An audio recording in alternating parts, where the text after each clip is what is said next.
முன்பு ஒரு காலத்தில் இன்றைய ஆத்திக்கோவில் பழைய கோவிலாக இருந்த பொழுது மலையாள தேசத்திலிருந்து மந்திரவாதி ஒருவன் தினசரி ஆகாய மார்க்கமாக வந்து பூஜை செய்வதை வழக்கமாக கொண்டிருந்தான். ஒரு நாள் பெரிய சுவாமி கோவிலுக்கு சென்றார். அங்கே பூட்டப்பட்டிருந்த கோயில் கதவுகளின் மேல் தனது கையை வைத்தார். உடனே திறந்து கொண்டது. உள்ளே சென்ற சுவாமிகள் பூஜைகள் செய்துவிட்டு திரும்பினார். பிறகு கதவு தானே தாளிட்டு கொண்டது.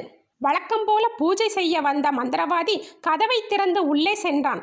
சாமிக்கு பூஜை செய்துள்ளதை பார்த்து குழம்பினான். கோயில் அருகில் தங்கியிருந்த பெரிய சாமிகளிடம் சென்று பூஜை செய்தது யார் என கேட்டான். அதற்கு சாமிகள் தான் என்பதை ஒப்புக்கொண்டார்.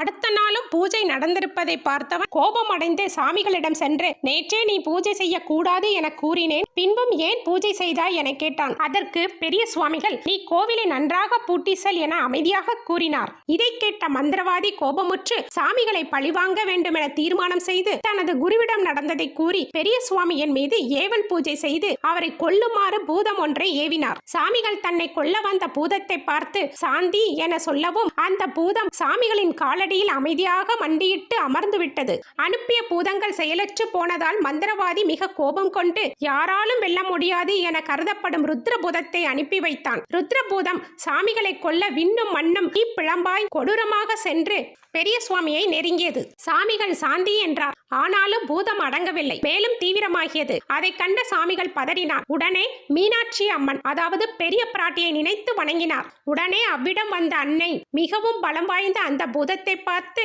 ஆட்சி இரு அதாவது ஆத்தி இரு என கட்டளையிட்டார். பூதம் சற்று அமைதியானது. பூதத்தை பார்த்த அன்னை நீ வந்த காரணம் என்னவென்று வினவினார். அதற்கு ருத்ரபூதம் அருகில் இருந்த சுவாமிகளை காட்டி, இவரை கொன்று வர எனக்கு உத்தரவு இடப்பட்டுள்ளது.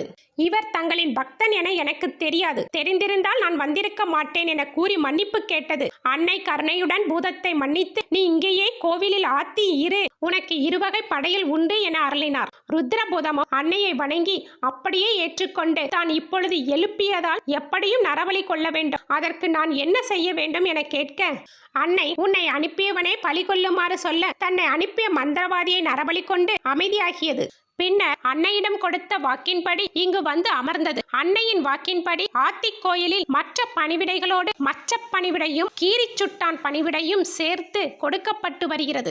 மனநோயால் பாதிக்கப்பட்டவர்கள் ஆத்தி சுவாமியை வழிபட்டு ஆத்தி மர இலையை அரைத்து நீரில் கலந்து குடித்து வந்தால் அவர்கள் குணம் பெறுவார்கள். கால் உபாதைகளால் பாதிக்கப்பட்டவர்கள் ஆத்தி சுவாமி கோவிலுக்கு நேர்த்திக்கடனாக செருப்பு மற்றும் கதாயுதம் காணிக்கை செலுத்துகின்றனர். இவ்வாறு பக்தர்கள் செலுத்தும் செருப்புகளை அணிந்ததின் அடையாளமாக கோவிலில் உள்ள செருப்புகளில் ஆத்தி சுவாமிகளின் கால் விரல்கள் பதித்த தடங்களை இன்றும் காணலாம்.